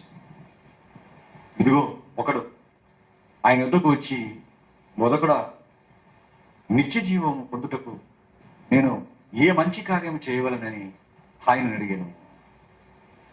ఏమండి, యేసు క్రీస్తు దగ్గరకు వచ్చి అడుగుతున్నాడట, నిత్య జీవానికి వారసులను అవుటకు నేనేమి చేయాలి అని. అలాగే ఇదే సందర్భం మార్కు సువార్త 10:15 కూడా ఉంటుంది. అది కూడా రాసుకోండి. మార్కు సువార్త 10:15 కూడా ఉంటుంది. ఇంతకు ఎవడు ఈ వచ్చిన వ్యక్తి అంటే నిండు యవన ప్రాయంలో ఉన్నాడు, కావలసినంత ధనం, గొప్ప ధనవంతుడు. ఏమండి, చాలా ధనవంతుడు అండి. మొత్తానికి పరలోకానికి వెళ్ళాలనుకుంటున్నాడు. వచ్చాడు. సంబోధ కూడా నిత్య జీవనకు పొందుటకు నేను ఏ మంచి కార్యం చేయవలనని ఆయన అడిగాను. అందుకైనా మంచి కార్యం గురించి నన్ను ఎందుకు అడుగుతున్నావు? మంచివాడు ఒక్కడే. నీవు జీవంలో ప్రవేశింపగోరని ఎడదా నిత్య జీవంలోకి వెళ్ళాలనుకుంటున్నావా? అయితే ఏం చేయాలంటే ఆజ్ఞలను గైకొనమని చెప్పాను. 10 ఆజ్ఞలు ఉన్నాయి కదా, క్షమించండి 10 ఆజ్ఞలు చెప్పలేదు, ఆజ్ఞలను గైకొను అని చెప్పాడు. ఆజ్ఞలను గైకొనమని చెప్పాడు. అప్పుడు అతనేం చేశాడు చూడండి, ఆజ్ఞలను గైకొనమని చెప్పాడు యేసుక్రీస్తు. అతడు ఏ ఆజ్ఞలని ఆయన అడగగా, ఎందుకంటే 2 రకాలైన ఆజ్ఞలు వచ్చేసింది. మతమా మార్గమా, క్రైస్తవ మతమా మార్గంలో మీరు విన్నారు. మొదటిది దేవుడిచ్చిన ఆజ్ఞలు, రెండవది వారి పెద్దలు పెట్టుకున్న పారంపర్యాచారానికి సంబంధించిన ఆజ్ఞలు, మనుషులు పెట్టినవి. ఒకటికి దేవుడు పెట్టినవి, 2 మనుషులు పెట్టినవి. ఆజ్ఞలు అనగానే మనమైతే ఏదైనా ఒక విషయం చెప్పామనుకోండి, బాప్తిజం తీసుకోండి పరలోకానికి వెళ్తున్నాం అనుకోండి, అంతే నోట్లో సగం ఉంటుండగానే వెళ్ళిపోతాడు, ఉడికని మునిగి వచ్చేస్తాడు. బాప్తిజం తీసుకున్నాను పరలోకానికి వెళ్ళిపోతాడు అంతే, ఇంకా మునిగేసి వెళ్ళిపోతాడు, మళ్ళీ కనపడ్డాడు. బాప్తిజం తీసుకున్న తర్వాత ఏం చేయాలి ఆ క్లాస్ రాడు. చూసారా, మన వాళ్ళు కూడా చూడండి చాలా మంది క్లాసులు, ఈ క్లాసుల్లో స్టార్టింగ్ లో కొన్ని క్లాసులకు వచ్చారు, కాస్త ending like first year second year DB teacher complete అయిపోయి బీబీ టీచర్స్ లోపు చాలా మంది లేరు. ఈ లెసన్లో కూడా కొందరు విన్నారు, బీబీ టీచర్ ఫస్ట్ లో అలా విన్నారు, అలాగా కౌంట్ ఏదో కొంచెం తగ్గినట్టు విన్నారు. అర్థమవుతున్నా కౌంట్ చూస్తుంటే తగ్గిపోయారు, సున్నాలు లేచిపోతారు. 1000 మంది వచ్చారు అనుకోండి, ఒక 0 లేచిపోతుంది. అంటే ఎంతమంది? 900 మంది లేచిపోయింటారు. 100 మంది వస్తున్నారు, 0 తగ్గింది అనుకోండి, 90 మంది లేచిపోయారు, 10 మంది వస్తుంటారు కౌంట్.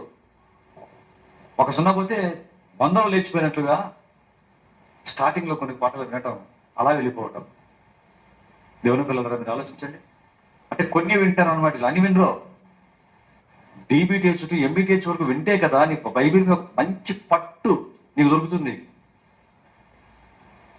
అసలు ఏమి చెప్పసరికే అలాగొచ్చి ఎలా చూసుకొని వెళ్ళిపోయాడు అనుకోండి, బాక్సింగ్ అనగానే గ్లౌజ్ వేసుకొని ఇలా కొట్టాలి ఇలా అని ఓ వేసుకొని ఇలా ఊపడం మొదలు తెలుసు, టక్కని వెళ్ళిపోయాడు అనుకోండి, కోర్టులో దిగామనుకోండి, బాక్సింగ్ గ్లౌజ్ వేసుకోవాలి, గ్లౌజ్ వేసుకుని ఆడాలి అని దిగావనుకో, గ్లౌజులు ఒక్కటే కదా అక్కడ, కాళ్ళకు కొన్ని వేసుకోవాలి, మూతికి పళ్ళకు కొని పెట్టుకోవాలి. నువ్వు ఇవన్నీ తీసుకోకుండా ఘాటు గిల్లు పెట్టుకొని దిగావనుకో, గ్లౌజ్ వేసుకుని ఇలా గుద్దడమే కదా దిగావనుకో, వాళ్ళ ముక్కును గుద్దేస్తాను దిగావనుకో, నువ్వు వేసిన పంచులు ఇలా తప్పించుకొని ఒక గుద్దాడంటే ముక్కు చిట్టి పళ్ళు నీ చేతికి వచ్చి నోట్లోంచి ముక్కులోంచి బ్లడ్ కారుతూ ఒక సింగిల్ పంచి ఎల్లెక్కడ పడిపోతావు. ఇక మైక్ టైసన్ వాడి పేరు. ఇక మైక్ టైసన్ లాంటి వాళ్ళతో దిగేవనుకో, Mike Tyson world heavyweight champion మాజీ, చాలా మ్యాచ్లో అతను నాకౌట్ చేశాడు. ఒక గుద్దుకు నాకౌట్, గుద్దుకు దప్పని పడిపోతాడు అంతే, నాకౌట్ మైక్ టైసన్. ఇక మైక్ టైసన్తో దిగావనుకోను, నీకు ఊరికి గ్లౌజులు కొట్టించుకొని ఇలా గంట మాత్రమే వచ్చు, అదేవి వెళ్ళిపోయావు. తీసుకెళ్ళిపోయి మైక్ టైసన్ ముందు నిలబెట్టావు అనుకోను, వెళ్ళిపోయి మైక్ టైసన్ ముందు గడ్లు దిగావనుకో, నేను పడగొట్టడం కాదు, గుద్దుకు చంపుతాడు వాడు. నేను ఒక్క గుద్దుకు చచ్చి ఊరుకుంటావు అంతే, అంటావు అంతే, కుయ్యి కూడా అంతే, సౌండ్ లేకుండా పడుతుంది కింద. మైక్ టైసన్ అనగానే అమ్మ బాబు అనిపిస్తుంది కదా బాక్సింగ్ రానుడికి. ఈ పక్క ఆత్మీయ యుద్ధంలో నువ్వు గ్లౌజ్ వేసుకొని 4 పాటలు వెళ్ళేసి వెళ్ళిపోయావు. ఆ పక్క నీతో రణరంగం ఉండేవాడు ఎవడో తెలుసా, దాంట్లో బాక్సింగ్ రింగ్ లో ఉండేవాడు ఎవడో తెలుసా. నువ్వు బాప్తిజం తీసుకోగానే నీ అంతా నువ్వే రింగ్లోకి దూకావు, యుద్ధంలోకి పడతావు. ఆ రింగ్ లో ఉండేది ఎవడు అక్కడ, మైక్ టైసన్ కాదు. మైక్ టైసన్ అనే మొత్తానికి ఒక్కోసారి వానికి ఏదైనా అయిపోయి కింద పడతాడేమో, నీ దెబ్బకు మొత్తానికి ఎక్కడో పడితే పొరపాటునైనా వాడు పడిపోతాడేమో. ఆ పక్క ఉన్నది మైక్ టైసన్ బాబు అంటే వాడు ఎన్నో 30 ఎన్నో మ్యాచ్లు ఆడాడు, ఏమండి రికార్డు ఉంది అతనికి. కానీ ఆ పక్క గ్లౌజులు వేసుకొని ఆ రింగులో నిలబడిన వాడు చిన్నోడు కాదు, అపవాది. ఆదా మొదలుకొని నేటి అందరినీ ముక్కులు గుద్ది పడుకోబెట్టాడు. ఏ భేదమును లేదు, అందరూ పాపము చేసి అంటే మొత్తం అందరినీ ముక్కులు గుద్దేసి పళ్ళు రాలగొట్టేసి పడుకోబెట్టాడు అందరినీ. ఏ భేదం లేదు, అందరూ పాపము చేసి అన్నాడంటే రోమపత్రికలు అంటే అందరి ముక్కులు గుద్దేసి పళ్ళు ఒడగొట్టి, గుద్దుకు నీ పళ్ళు ముక్కు రెండు ఒకే టైంలో ఊడతాయి. మనకి బైబిల్ సరిగ్గా నేర్చుకోకుండా ఈజీగా తీసేసుకొని 4 పాటలు వినేసి బైబిల్ ఎలా చదవాలి వచ్చేసింది, 3 లోకాల మర్మాలు వచ్చేసింది, 4 పాటలు నేర్చుకుని వెళ్ళిపోయావు అనుకో డాన్స్ చేసుకుంటా, పరిస్థితి ఎలా ఉంటుందంటే అలా ఉంటుంది. ఇతను ఎంత జాగ్రత్తగా ఉన్నాడు చూడండి పరలోక విషయంలో. ఆజ్ఞలు వేయకొనమని చెప్పాను 17వ వచనం. అతడు ఏ ఆజ్ఞలని ఆయన అడగగా, ఆజ్ఞలు గైకొనకు. మనమైతే బాప్తిజం తీసుకోపో అన్నాం అనుకో, సర్ర పరిగెడతాం.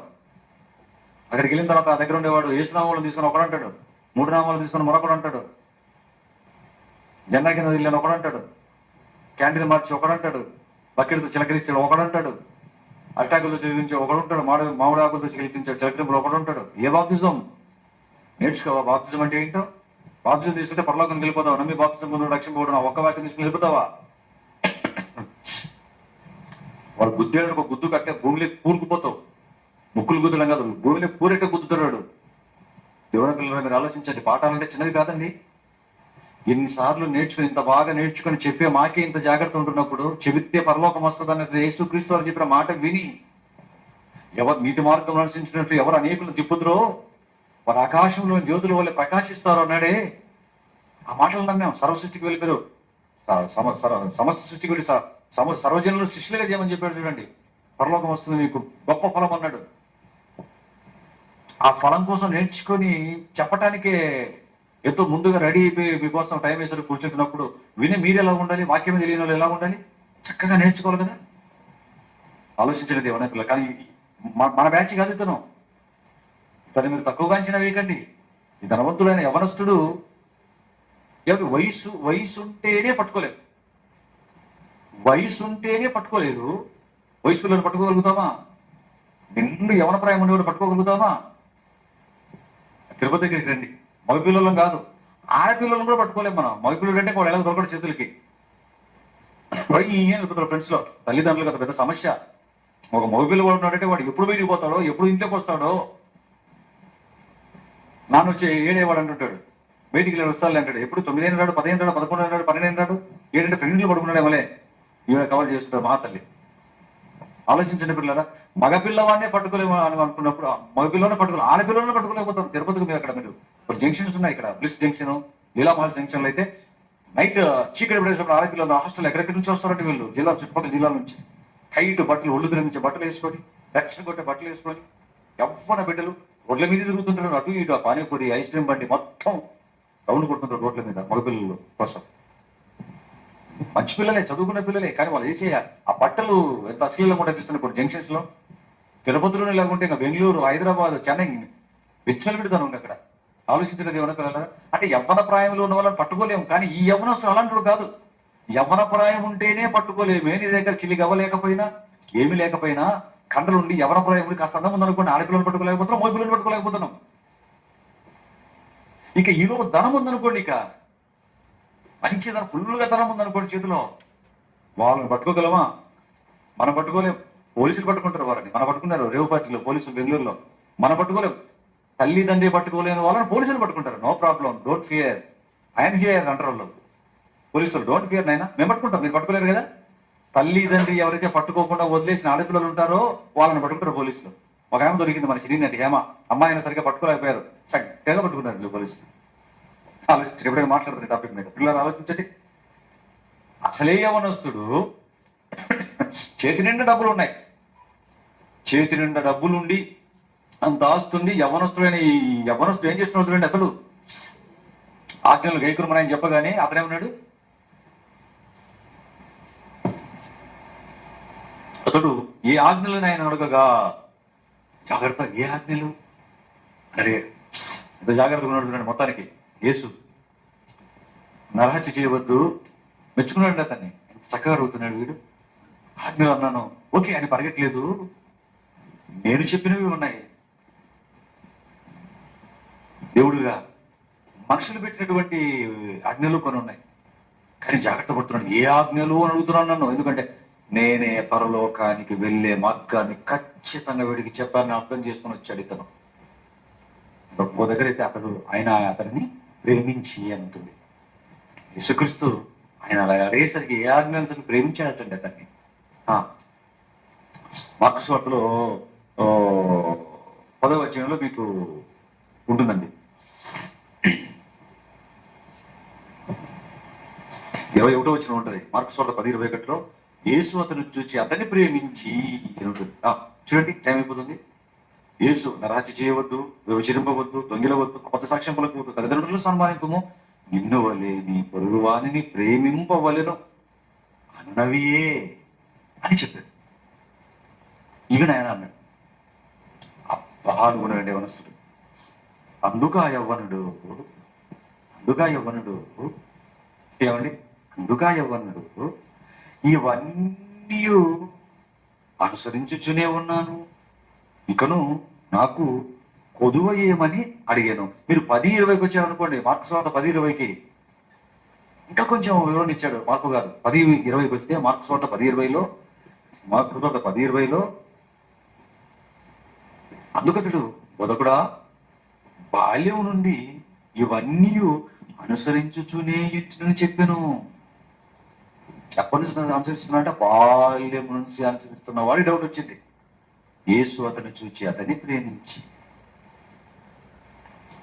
యేసు అతను చూచి అతన్ని ప్రేమించి అతి స్వార్థలు ఏమంటున్నాడు, అందుకు యవ్వనుడు ఇవన్నీ అనుసరించుచున్నాను, ఇక నాకు గదోయమని ఆయన అడిగాను. అందుకు యేసు నీవు పరిపూర్ణ ఒకట కోరిన ఎడల పోయి నీ ఆస్తిని అమ్మి బీదలకేమో, అప్పుడు పరలోకమందు నీకు ధనము కలుగును, నీవు వచ్చి నన్ను వెంబడించుమని అతనితో చెప్పాను.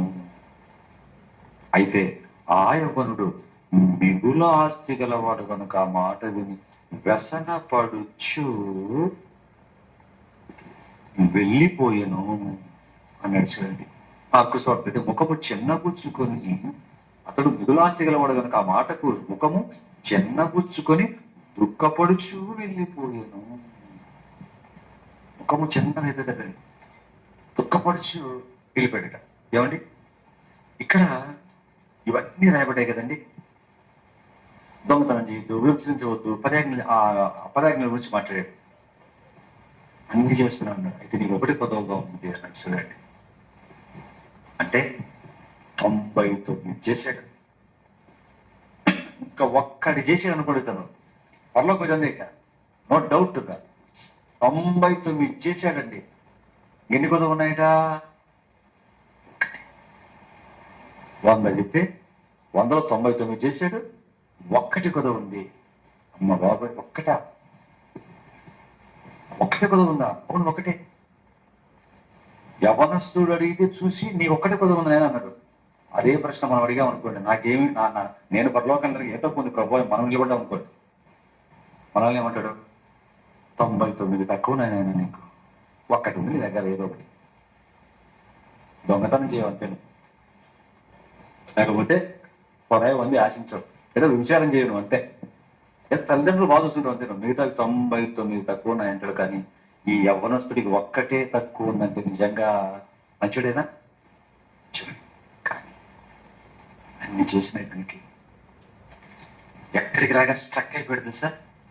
ఎక్కడికి రాగానే మొత్తం బండి యూటర్న్ తీసుకున్నది సార్. ఒకటి అబ్బా, నిజంగా ఎంత సంతోషపడ్డాడు. ఒక్కటా? అవును, ఒక్కటే. ఒక్కటి 99 చేసినోడికి ఒక్కటి చేయడం ఎంత కష్టమని. ఏం కష్టమని? 99 చేశాడు. ఒక్కటి చేయడం కష్టమా? 99 చేసినోడికి, 99 రన్నులు కొట్టినోడికి, కష్టపడి ఎంత చేపు కొట్టినోడికి ఒక్క రన్ను తీలేడా? ఆలోచించండి బిడ్డలారా. చేయగలడు. అందుకే అడిగాడు ఆసక్తి. ఏంటా ఒక్కటి చెప్పండి. నీకు ఒక్కటి పోదు అన్నది. అది ఏంటంటే, నాయనా నీకున్నదంతా ఆమె బీదలకిచ్చి అయిపోయిందా? అయిపోలేదు నాయన. నువ్వు వచ్చి నేను వచ్చి నన్ను వెంబడించు, అప్పుడు నీకు పర్లేదు వస్తుంది. చూసారండి? వెంటనే అతడు ఏం చేశాడటండి? చూడండి, అంతవరకు యేసుక్రీస్తు చెప్పిన ప్రతి మాట కమ్మగా అనిపించేది. 99 అంతమందిలో ఆ మాట అంటుంటే ఎలా ఉంటుందండి? నీ ఒక్కటే కొదవ అన్నాడు. అంతమందిలో అది యేసుక్రీస్తు వారు, సాక్షాత్తు దేవుని కుమారుడు, పరలోకాన్ని ఇచ్చేవాడు. ఆయనే ఒక్కటి కొదవ ఉందని కన్ఫర్మ్ చేశాడంటే ఇంకా వాడికి ఎంత ఎగిరికెంతే ఒలింపిక్ కొట్టిన కంటే ఎక్కువ సంతోషపడి ఉంటాడు. సంతోషంగా ఉన్నాయి ఎంతవరకు యేసుక్రీస్తు మాటలు. ఆ తర్వాత ఒక్కటి కొదవ ఉందా? ఏంటి ఆ ఒక్కటి అన్నాడు. సంతోషంగా ఉన్నాడు మనవాడు ఎంతవరకు.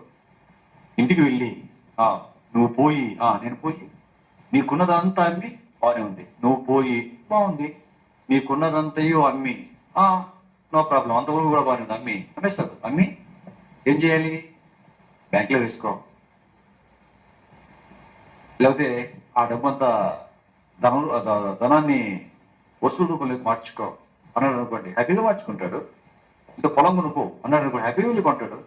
అలా లేదండి, నీవు వెళ్ళి బాగానే ఉంది, నీకున్నదంతయు అమ్మి బాగానే ఉంది, పేదలకు ఇచ్చేసి అనుకున్నాడండి. పేదలకు ఇచ్చేసి ఆ తర్వాత నీవు వచ్చి నన్ను వెంబడించు. ఆ శిష్యులు ఎలాగైతే నన్ను వెంబడిస్తున్నారో ఈ 12 మంది వచ్చేయాలి దేవుని పిల్లలు. వెంటనే దానికి ఏమొచ్చిందటండి? మడం బాగానే ఉంది, ఇంటికి మరణం బాగానే ఉంది. ఎలా ఇంటికి వెళ్తారు కదా రెస్ట్ తీసుకోవడానికి? ఇంటికి వెళ్తారు, హ్యాపీగా వెళ్తారు. ఇంటికి ఉంటారు కదా ఫ్యామిలీ పరిస్థితి బాగానే ఉంది. నీకున్నదంతయు వాటిని మేమన్నా అమ్మేస్తాడు, బీదలకిచ్చి ఇమ్మని చేస్తాడు. నో ప్రాబ్లం, అక్కడ కూడా ప్రాబ్లం లేదు. ఎందుకంటే బీదలకిచ్చి అన్ని కోట్ల రూపాయలు బీదలకి ఇచ్చాడంటే గుడ్విల్ వచ్చేస్తుంది, ఒక్కసారిగా పేరు ప్రతిష్టలు వస్తాయి. మళ్ళీ ఏదైనా వ్యాపారం పెట్టాడు అనుకోండి, అందరూ వచ్చి కొంటారు తన దగ్గర ఆ గుడ్విల్తో. అయ్యో ధనమంతి ఇచ్చేసాడరా నాయనా, మంచివాడరా నాయనా. సోను సూద్ ఒక వ్యాపారం పెట్టాడు అనుకోండి. ఇప్పుడు సోను సూద్ ఒకటి ఏదైనా వ్యాపారం పెట్టేసి ఒక వస్తువు పెట్టేసి ఏదో మొత్తానికి ఈ వస్తువు కొనుక్కోండి, మీరు పబ్లిసిటీ ఇచ్చాడు, నాదే ఇది కొనండి, మీరు ఇంకా నేను పేదలకు సహాయం చేస్తానని అనుకోండి. పిచ్చిగా కొనరండి, పిచ్చిగా కొనమా. ఒక సబ్బు రెడీ చేసి, మంచి సబ్బు, మీ సబ్బు సోను సూద్ సబ్బు, ఇదిగో నాదే సబ్బు వాడండి, మీరు సబ్బు కొట్టే ఈ బోట్లు నాకు వస్తాయి, ఇంతమందికి సహాయం చేస్తానన్నాడు అనుకోండి. ఆ సబ్బు వాడడం అలవాటు చేసుకుంటాం. ఈ షాంపూ అన్నాడు కూడా దాన్ని వాడతాం, ఈ బ్రష్ దాన్ని వాడతాం. ఎందుకు? గుడ్విల్ సంపాదించుకున్నాడు అతను. హీరోలందరికంటే, విలన్లందరికంటే, డైరెక్టర్లందరికంటే, రాజకీయ నాయకుల కంటే గుడ్విల్ సంపాదించుకున్నాడు. ఎందుకంటే అంత సహాయం చేశాడు కాబట్టి పేదలకు అంత పేరు వచ్చింది. కొంత సహాయం చేసిన అక్కడక్కడ సహాయం చేసిన సొను సూదికి ఎంతుంటే ఏమండి, మొత్తం ఆస్తి అంతా అన్ని అన్ని కోట్ల రూపాయలు బీదలకు ఇచ్చేసాడు అనుకోండి, అతను ఏదైనా మళ్ళీ వ్యాపారం పెట్టాడు అనుకో, ప్రజలందరూ వెళ్ళి అతని దగ్గర కొనరా, మళ్ళీ కోటీశ్వరుడు గుడులు వచ్చేస్తుంది కదా. అందుకే నువ్వు వెళ్ళి నీ ఆస్తి అమ్మి బీదలకి ఇమ్మో, బానే ఉంది. అక్కడ కూడా నీవు వచ్చి మరలా ఏమంటున్నాడు, నీవు వచ్చి నన్ను వెంబడించుము. బీదలకి ఇచ్చి మళ్ళీ నువ్వు వ్యాపారం చేసి సంపాదించుకోవడానికి లేదు, నువ్వు వచ్చి వెంబడించాలి. ఏంటండి ఇది? యేసుక్రీస్తు ప్రభువు గారు ఆల్రెడీ వచ్చాడు కదండి. వచ్చిన వాడిని వెంబడించమనొచ్చు కదా. ఎలా వచ్చాడు? వచ్చేదాన్ని వచ్చేస్తాడు కదా. మళ్ళీ వెళ్ళమంటున్నాడు, అమ్మమంటున్నాడు, ఇచ్చేయమంటున్నాడు. పెళ్లి చేసుకుని ఆ తర్వాత నా దగ్గరికి రా, నాతో వెంబడించు అంటున్నాడు. అలాగే వస్తే వెంబడిస్తే సరిపోదా? బాగోదా? ఎవరు కదా ఇచ్చేస్తాడు రమ్మంటే వాడు వస్తాడు. ఆయన ఏది అనాలోచనగా చేయడండి యేసుక్రీస్తు ప్రభువు. రమ్మంటే వచ్చేస్తారు. అప్పుడు కాకపోతే బాడీ ఎక్కడ ఉంటుంది, మైండ్ ఎక్కడ ఉంటుంది? బాడీ ప్రజెంట్, మైండ్ ఆబ్సెంట్ అవుతుంది. ఎందుకంటే ఆయనే చెప్పిన మాట, నీ ధనం ఎక్కడ ఉంటున్నావు, నీ హృదయము. ఆలోచించండి పిల్లరా. ముందే చెప్పాడు, ఈ మాట కంటే ముందు చెప్పాడు, నీ ధనం ఎక్కడ ఉంటున్నావు, నీ హృదయం అక్కడ ఉంటున్నావు. ఈ మాట వినగానే రక్తపు చుక్కలేదటండి, మొహమంతా చిన్న పుచ్చుకొని దుఃఖపడుతూ వినాడటండి. దుఃఖపడుతూ. మనం ఏమనుకుంటాం? ఇది వింటుంటే మీకు ఏమనిపిస్తుందండి? అయ్యో ఎంత పని చేశాడు వీడు, ఎదుబాగులుడు యేసుక్రీస్తు ముందర నిలబడి ఆస్తి ఇచ్చేసి రాపోరంటే, అమ్మేసి రాపోరా, బీదరికి ఇచ్చేసి చేయాలని వెంబడించమంటే వెంబడించలేదు. ఎంత పని చేశాడు వీడు అంతే కదండి. ఆ ఒక్కటి చేసేదే భలే ఉండండి ధనవంతుడు అనుకుంటాం కదా. నువ్వు కాదు కాబట్టి అలాగ అనుకుంటున్నావు. ఆ ప్లేస్ లో మనం లేం కాబట్టి, మన దగ్గర కోట్లు లేవు కాబట్టి మనం అనుకుంటున్నాం. ఏమంటే అయితే ఇచ్చి వెళ్ళిపోతుందండి అనిపిస్తుందా మనసులో నీకు? ఇప్పుడు రమ్మని ఉన్నదంతా తీసుకెళ్ళిపోయి, ఉన్నదంతా అమ్మేసి, ఆస్తులన్నీ, పొలాలు, ఇల్లు ఏమైనా ఉంటే ఆ డబ్బులు పట్టుకుని దేవుడి సేవకు రమ్మంటే వస్తామా అండి? ఇప్పుడు అప్పుడంటే వద్దులేండి, ఇప్పుడు రమ్మంటే సేవకి ఖర్చు పెట్టి, నీ డబ్బులు నువ్వే తీసుకురా, నీ చేతులుగా ఖర్చు పెట్టు, నీ ఆస్తులను అమ్మేసి ఉన్నవన్నీ మొత్తం నగలు గిగలు ఇల్లు భూములు ఏమైనా ఫ్లాట్ గీట్ ఏమైనా ఉంటే వాళ్ళు ఇల్లు మొత్తం అమ్మేసి వచ్చేసి ఖర్చు పెట్టుకొని ఆయన దేవుడి సేవ తిరుగుదు రండి. మొత్తం మీటింగ్లు, సెమినార్లు, క్లాసులు పెట్టేసి తిరుగుతాం రండి, దేవుడి పనికి రండి. వస్తారండి. మనకున్నది ఎంత, అతనుకున్నది ఎంత? మనకేం పెద్దగా లేదు, కానీ అతనికి అంత ఉంది కదండి. ఏమండి ఇప్పుడు ఆలోచించండి పిల్లలు. యేసుక్రీస్తు వారు చెప్పిన మాట, పరలోకంలో ఎలా ధనాన్ని కూర్చుకోవాలో చెబుతున్నాడండి. అతను ఏమనుకున్నాడు? అమ్మేస్తే మొత్తం పోతుంది కదా అనుకున్నాడు. కానీ అవన్నీ బీదలకిస్తే నిజంగా అదనం ఎక్కడ వెళ్ళిపడుతుంది? ఎక్కడ వెళ్ళిపడుతుంది అదనం? అదనం ఎక్కడికి వెళ్ళిపడుతుందండి? పరలోకంలో పడుతుంది. నువ్వు అమ్మేసి బీదలకి ఇచ్చి యేసుక్రీస్తుని వెంబడించి ఉన్నట్లయితే ఆ ధనం అంతా పరలోకంలో పడుతుంది. పరమిత ప్రసంగంలో చెప్పిన మాటల ప్రకారంగా పరలోకంలో పడుతుంది. ఇప్పుడు ఇతను వెళ్ళి పరలోకంలో పడిపోతాడు. సరే, పుచ్చుకున్నవాడు పరలోకంలో ఆస్తిని పుచ్చుకున్నవాడు అయిపోతాడు. ఎంత గొప్పగా బ్రతికేవాడండి పరలోకంలో అయితే నిలిపోయి అక్కడ. అందుకేనండి నీకున్నదంతా యోగి బీదలకి మూవ. ఇన్ని చేసినోడికి ఒక్కడి చేయడం కష్టమైంది కదండి. పరలోకపు గేట్ల దగ్గరికి వచ్చాడండి ఈయన. పరలోకపు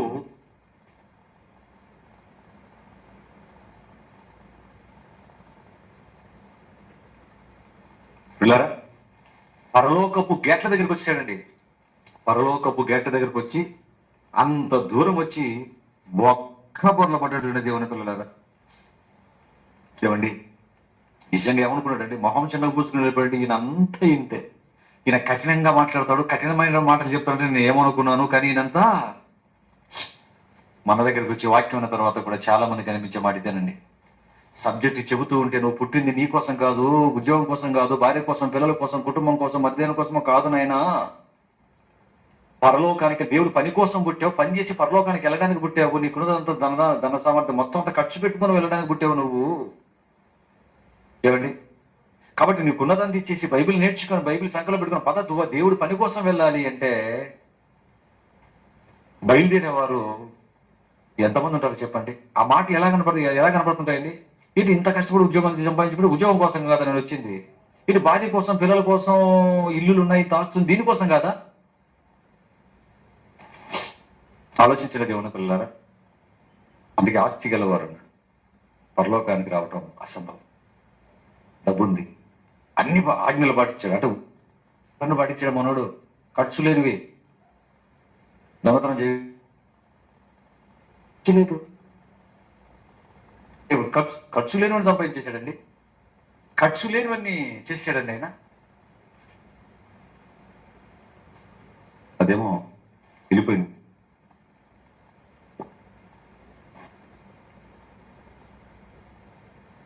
పిల్లారా ఏమండి, ఆలోచించండి పిల్లారా.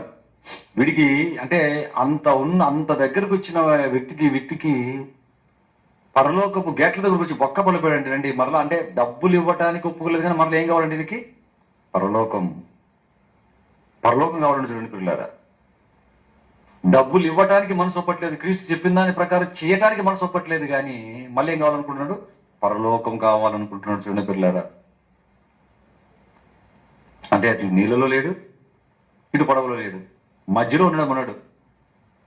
ఏమండి, ఈరోజు ప్రపంచ ప్రజలు మీరు చూడగలిగితే పిల్లరా, చాలా మంది ధనవంతులు చేసే పని. ఆ కుక్కకు రాసిన ఇదే పని, పిల్లికి రాసిన ఆవిడ అయితే అలాగే అయిపోయింది. ఏమండి, ఒకసారి అండి మేము దారిలో వెళ్తున్నామండి, పెద్ద కోటీశ్వరుడు చచ్చిపోయాడండి. ఆ సిటీలో పెద్ద కోటీశ్వరుడు చచ్చిపోయాడు. పెద్ద ఫ్యాక్టరీలో అంటే డబ్బులు అంటే చచ్చిపోయాడండి. చచ్చిపోతే ఆయన శవాన్ని ఆ సిటీలో ఆ శవాన్ని ఎత్తుకెళ్ళిపోతున్నారండి. ఎత్తుకెళ్ళిపోతుంది, ఆ గ్రాండ్గా తీసుకెళ్ళిపోతున్నారు. ఇంత బాజా భజంత్రులతో. ఏం జరుగుతున్నారు తెలుసా? తన మీదకి చిన్నతో చల్లుతున్నారు. ఇలాగా శవం వెళ్ళిపోతుంటే వెహికల్ మీద ఆ ముందు పోయే వాళ్ళంతా ఇలా చిల్లర వెనకాల ముందు వచ్చి ఆ చిల్లర చదువుతున్నారు శవం మీద. అప్పుడు మన పిల్లలు చెప్తున్నారు, నాయన ఎవరో తెలుసా? పెద్ద కోటీశ్వరుడు చచ్చిపోయాడు. చూడండి, ఇంత గ్రాండ్గా తీసుకెళ్ళాం కదా నాయన. బతుకంతా కోటీశ్వరులాగా బతికాడు. వెళ్ళిపోయేటప్పుడు చిల్లర మీద వేసుకుని వెళ్ళిపోతున్నాడు. చిల్లరుడు అయిపోయాడు. బతుకంతా కోటీశ్వరుడుగా బతికి పోయేటప్పుడు చిల్లర మీద వేసుకుని పోతున్నాడు. చూడండి, అంటే చిల్లరులాగా అయిపోయినట్టుగా అయిపోతున్నాడు. చూడండి, తనే కదా పిల్లలాగా కోట్లు సంపాదించిన వాళ్ళందరూ చూడండి కోటీశ్వరులుగా బతుకుతారు, చిల్లర మీద వేసుకుని వెళ్ళిపోతారు. అంతా విడిచిపెట్టి వెళ్ళిపోతుంటారు. ఇలా చిల్లర మీద వేసుకుని వెళ్ళిపోయే బదులు అది దేవుడికి రాయించచ్చు కదండి. మనిషి చచ్చిపోయేటప్పుడు చావనే చేస్తాడు, కానీ ధనాన్ని మాత్రం దేవుడికి బతుకున్నప్పుడు ఖర్చుపెట్టాడు. కుక్క పేరుతోనే రాస్తాడు కానీ, పిల్లి పేరుతోనే రాస్తాడు కానీ, అనాథాశ్రమం వాళ్ళకైనా రాస్తాడు కానీ దేవుడికి మాత్రం రాయడు. దేవుడికి మాత్రం ఇవ్వటానికి ముందుకు రాడు. ఏమండి, ఆ రోజు ఆ ధనవంతుడికి క్రీస్తు మాట విన్నందుకు కాసేపు దుఃఖం.